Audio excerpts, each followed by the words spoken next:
So here we are doing the chromatography method. Okay, so that chromatography is a technique by used to separate the solute particles that is dissolved in the same liquid. Okay, we are taking here same solvent. Okay, that is one solvent, and in that we have a different types of solute particles in it. Okay, so in this method we are separating the different solute particles from the solvent. Okay, from a single solvent. Okay, understood children what is the method of chromatography? The brief technique you have seen in your higher classes, that is you are seeing in this class, that is you are observing the what is the method of chromatography. What is the separating method of chromatography? So by the method of chromatography, one solvent is there. Okay, in this one single solvent, but in this it can be dissolved by two or more solute particles. Okay, two or more solute particles. So two or more solute particles. Okay, so the different types of solute particles that can be dissolved in a single solvent. Okay, so here this solute particles are dissolved in the different variations. Okay, different variations of solubility, not in a same solubility. So this solute particles are having different kinds of solubility. Okay, the ability to dissolve in the solvent. Okay, that ability are different for two or three solute particles. Okay, that is dissolves in the solvent.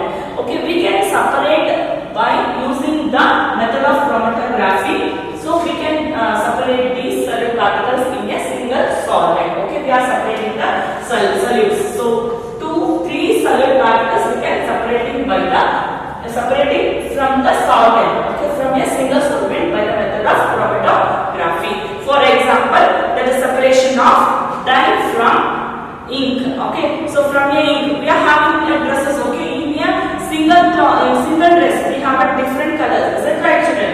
Okay, so by the method of chromatography they are separating the dye from ink. Is it right? Okay, so then we move on to the another method, that is sublimation. See, sublimation is very familiar to you. You are you are seeing from your earlier classes. That is, I thought from 5th standard itself. Is it right? Okay, that is what is meant by sublimation. See, sublimation is the method that is the change of solid from directly to gaseous state and gaseous state to solid state. That is move on to the liquid state. Okay, that we can say is a sublimation method. Okay, so by sublimation methods we can observe the different things. By the sublimation method we are separating the mixtures. Okay, so that is example ammonium chloride and camphor. These are all the examples of sublimation method. So we are heating. Okay, heating the ammonium chloride. So in a dish. Okay, in a china dish.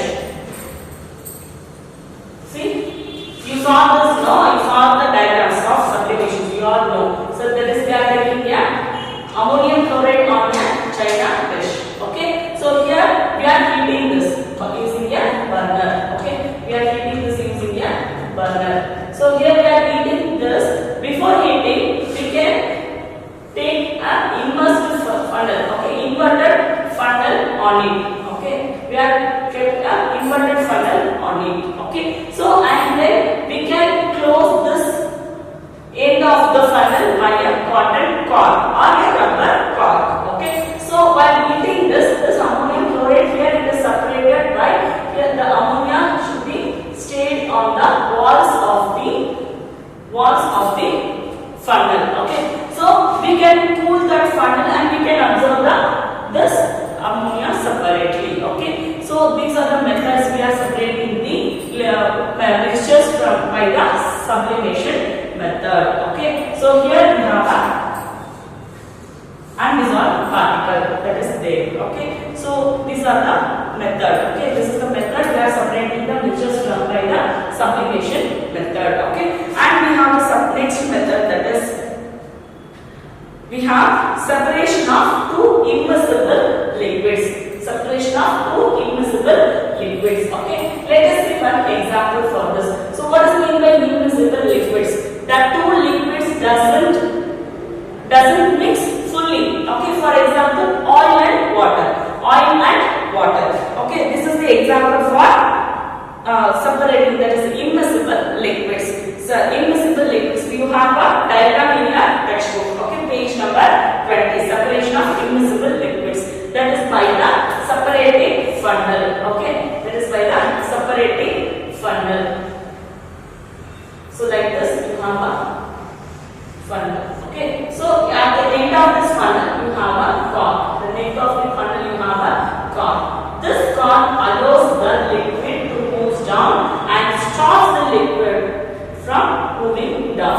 Okay, so this cork is used to close the funnel. Okay, so here it is a range. Okay, so here we have a like this. Okay, so here this oil and water doesn't mix with each other. Okay, so based on the density of the constituents of the mixtures, we can separate this. Okay, so water is having more density than the oil. Okay, so the water comes down in the separating funnel. The water comes down in the separating funnel. Okay, and then oil stays upwards on the water. Okay, and oil stays upwards on the water. So this is the technique we are using to separate the mixtures. That is immersible liquids by the using of separating funnel. Okay, the separating method of immersible liquids. Okay, by using the separating funnel. By using the separating funnel. Is it right? Okay, so this is the method. In a separating funnel, we are using to separate the oil and water in it. Okay, and then we move on to the separating of miscible liquids. Separating of miscible liquids.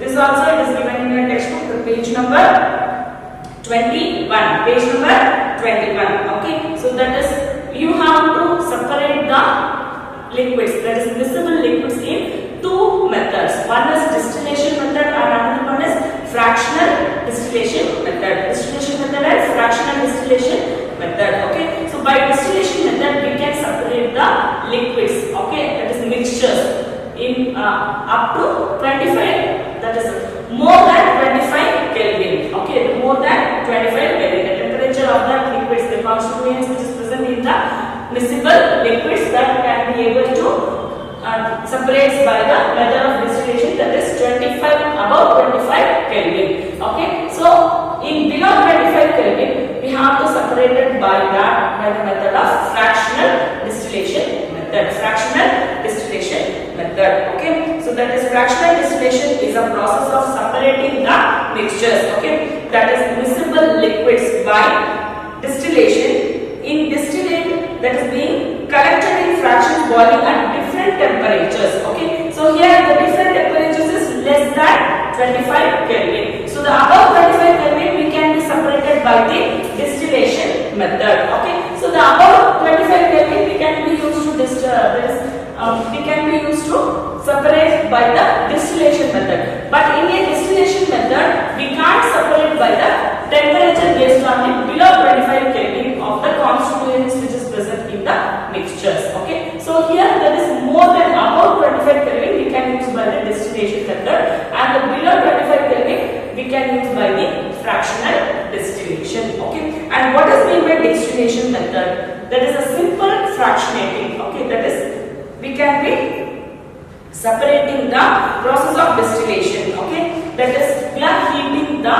liquids, that is mixtures. So the insoluble solids, okay, that can be stays on the distillation tube. Okay, and the liquids, it can be evaporates and moves into the distillation tube. And while cooling that, while moving this liquids, okay, so in a distillation tube, see here we are taking a beaker like this. Okay, so we are heating using a burner. Okay, while heating, the insoluble particles are stayed under this. So here we are fixing a tube, and here we are taking this evaporation gases. Okay, and here we are fixing the cooling part. So the cold water we can apply here.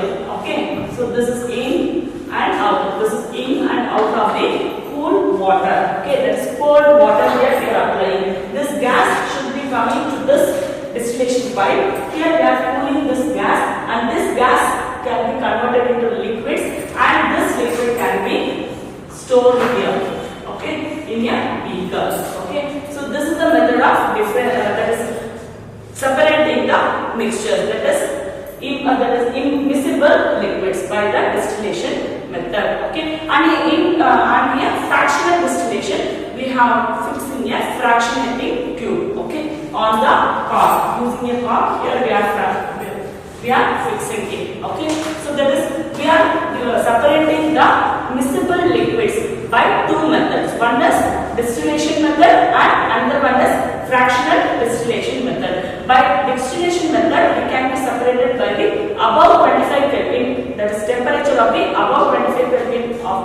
constituents which is present in the mixtures, and below 25 Kelvin that we can separate by the fractional distillation. Okay, that is by the fractional distillation.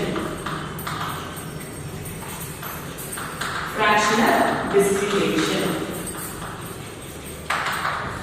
Okay, so by two methods are separating the immiscible liquids. What are the two methods? Distillation method and fractional distillation method. Okay, and then we move on to the another method, that is centrifugation. Okay, so before seeing this, we have to separate by the air particles, that is gaseous particle. How to differentiate by the gases from air? Okay, we have to differentiate the air. That is we can see by the flow chart. That is air particle we are taking and we are compressing that air, so that can be changes into liquid air. That can be changes into liquid air. Okay, and from that liquid air the gases can be gets separation. Okay, so these are the methods. While by the different temperature we can separating the gases from the liquid air particles. Okay, and then we move on to the centrifugation method. So what is mean by centrifugation method? That is also a process of separating the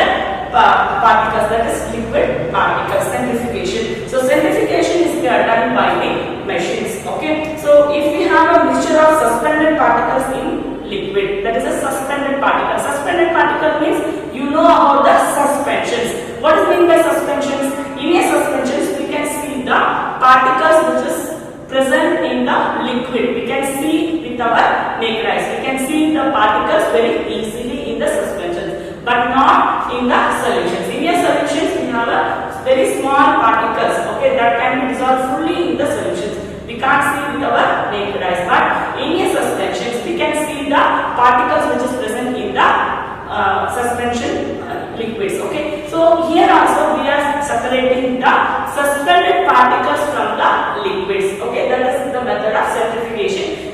In this method we have a machinery parts. In that we are pouring the liquids, that is the suspended particles in it. That machines can be rotated. By rotating, the liquids can be moving down and the suspended particles, that is undissolved particles, can be stored on the machines. Okay, this is the method of separating the particles, the suspended particles from the liquid by the method of centrifugation. Okay, say the word again, centrifugation. Okay, this is the process of separating the suspended particles from the liquid. Okay, so that is it is done by machineries. Okay, and then we are moving to the water purification. So this water purification also done by the different methods. What are the different methods here? So we know that is by the tanks. Okay, we have a different tanks in the methods. Okay, that is sedimentation tank and loading tank and filtration tank. While these three tanks we are using to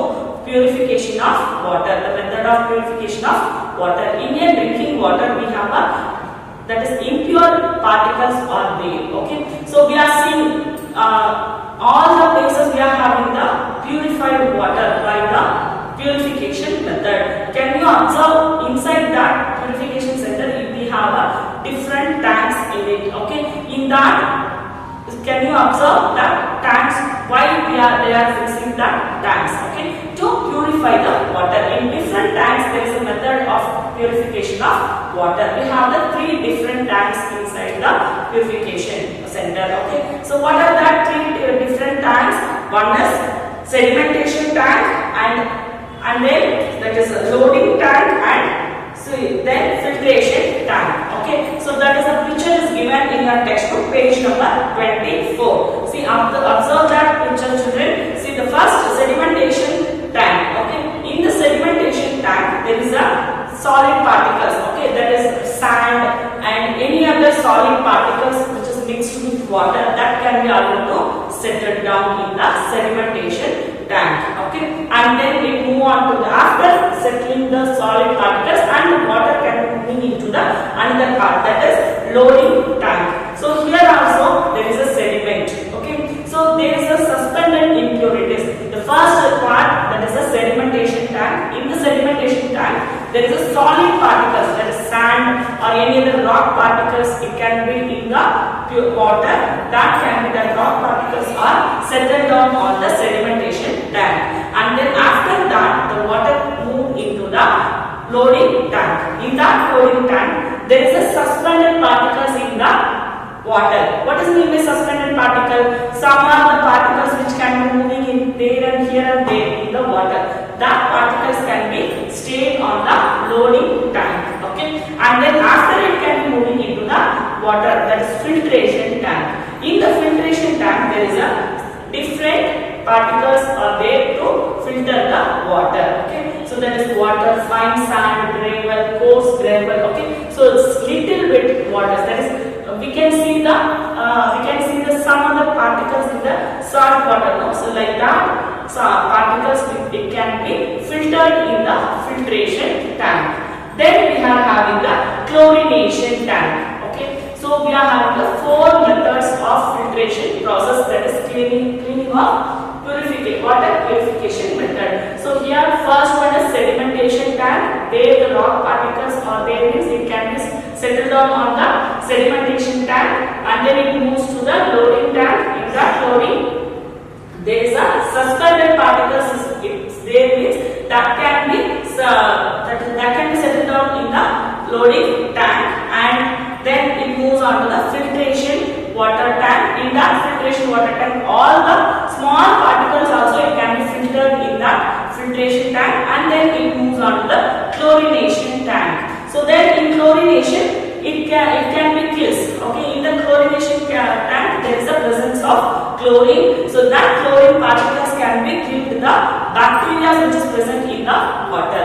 After we are getting the purified water, pure water. Okay, that pure water can be used for drinking. Okay, so these are the methods of water purification. Okay, so the separation of impure particles from the pure substances. Okay, these are the methods of separating of the mixtures. Okay, let us see once again what are the separation methods of the mixtures: filtration process, evaporation process, crystallization process, and chromatography process, and sublimation process, and separation of 2 immersible liquids, that is by the using of separating funnel, and separation of miscible liquids, that is by the 2 processes, that is distillation process and fractional distillation process.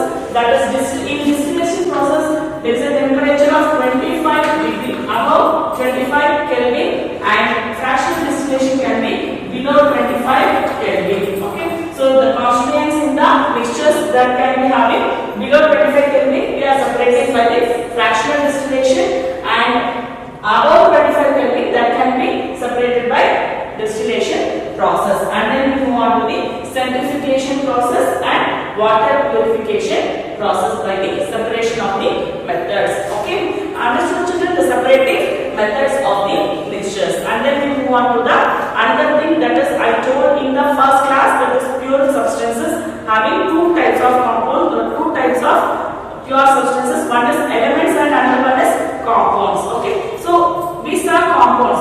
We saw briefly about the compounds in our first class. Okay, now let us see about the pure substance, that is elements. Okay, so what is mean by elements? We all know. Okay, the symbols of elements also. Elements always we are getting by the pure substance, or otherwise it can be getting by the impure substances. So that impures are that is separated by any of these methods. Okay, so that pure substances we can see, that is metals. Okay, so metals we can see it is a pure substances. See, Robert Boyle was the first scientist. He can give a elements, the name element in 1661. Okay, in the year 1661. Okay, so that can be differentiated by 3 types. Okay,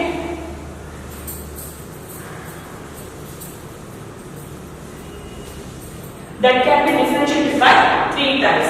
Okay, so again after then he gave that is Lavoisier. So Antoine Laurent Lavoisier came, and he also defined as the element. Okay, that is he defined an element is a basic form of matter that cannot be divided into different forms. Okay, so he defined like that, but it can be broken into simpler substances by chemical reactions. That matter cannot be divided into simpler form, but it can be divided into simplest form by the chemical methods. Okay, so then the elements can be normally divided into three types. Okay, that is, one is metals and non-metals and metalloids. Metals, non-metals and metalloids. Metals, non-metals and metalloids. Okay, so the physical properties of metals. You all know the metals are having a lustrous in nature. What does mean by lustrous? Okay, what does mean by lustrous? So lustrous means it is having a shining surface. It is having a shining surface. Okay, and it can be able to that is the sound. Okay, so it can be sonorous in nature. Okay, so and it is a gray in color, silvery gray in color or golden yellow in color. So metals are having a lustrous in nature. It can be sonorous. It can be sonorous. It can make by the sounds. Okay, and then it is having a silvery gray in color. Silvery gray in color. And silver gray and golden yellow. Okay, so golden yellow in color. Okay, and it can be malleable. It can be malleable and it can be ductile.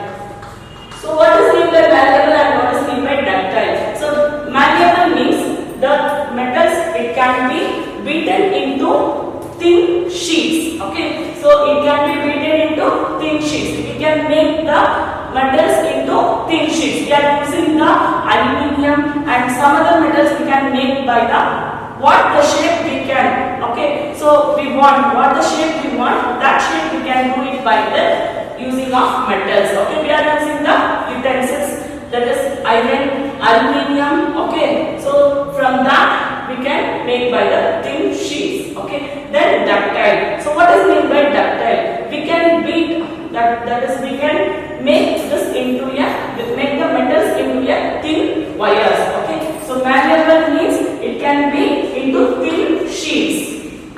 Thin sheets. And ductile means it can make into thin wires.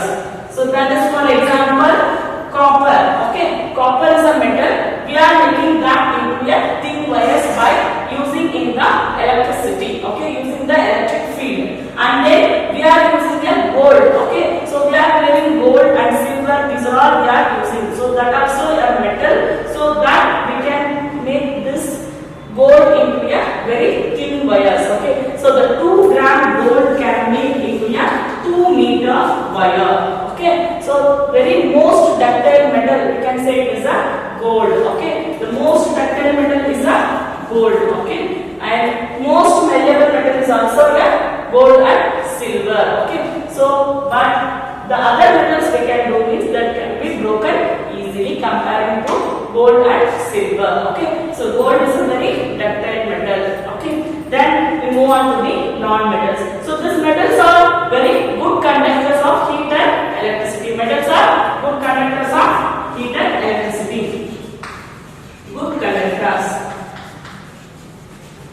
Okay, you know the examples of metals: aluminium, okay, gold, silver, I told copper. So these are all the metals. Okay, and then we move on to non-metals. So non-metals are very soft in nature except diamond. Okay, except diamond. Okay, so then that metals are solid at room temperature. Most of the metals are solid at room temperature. Okay, so metals are non-lustrous. So non-metals are non-lustrous and non-metals are non-sonorous. Okay, non-metals doesn't make the sound because of non-metals are soft in nature. Okay, so non-metals are not shiny in nature and non-metals are not malleable and non-ductile. Okay, because of these non-metals are soft in nature and non-metals are non-ductile and non-metals are poor conductors of heat and electricity. Okay, so for examples of non-metals: nitrogen, chlorine, oxygen. These are all. Okay, nitrogen, chlorine, oxygen. Okay, hydrogen. These are all non-metals. Okay, so then we move on to the metalloids. So the properties of metals and non-metals. Okay, the metalloids are shows the both the properties of metals and non-metals. Okay, it can be intermediate in metals and non-metals. So that we can say it is a metalloids. Examples: silicon, germanium, arsenic. These are all the metalloids. Okay, so these are the examples of metalloids. Okay, so these are the pure substances. And about compounds, any pure substances we can divide it into elements and compounds. So we saw about the compounds in the first class itself. Okay, so elements we saw now. Okay, are you understood, children? Okay, so read the textbooks again and again, then only you come to know the concepts in it. Okay, you have more concepts in this lesson. These are all basic things. Okay, children, so read the textbook again and again, then only you come to know the concepts. Okay, children, thank you.